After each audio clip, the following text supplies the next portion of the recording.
So this study tip is for figuring out exactly what you have to study so that you don't have to spend hours and hours studying only to find out on the test day that you studied all the wrong things.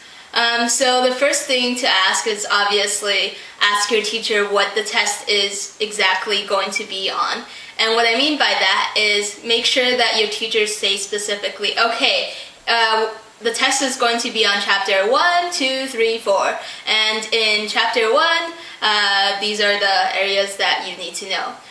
So I would definitely make sure that when your teacher is talking about it, ask them what definitely won't be on the test. So for example, chapter 1, please ignore pages something to something, or please ignore this complete section or this definition.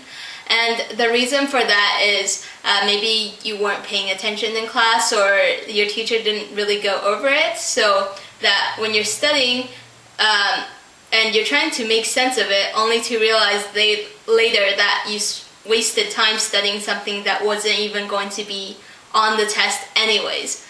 So the second tip is to ask your questions sort of how the test is going to be structured. So is it going to be, let's say, 70% calculations and 30% theoretical or written explanation response type of questions?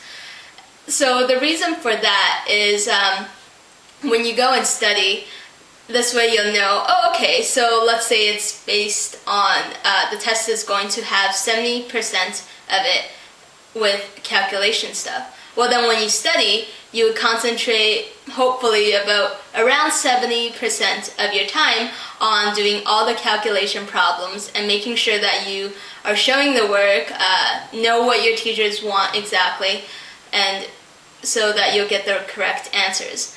And then same thing goes for the written. You'll know to spend a bit less time studying on explanations and definitions. So you'll want to make sure that you're studying exactly the way that the test is going to be presented. This way you won't waste any time studying the wrong stuff or waste time studying questions that aren't going to appear as much on the test as some other types. Alright, hope you enjoy this.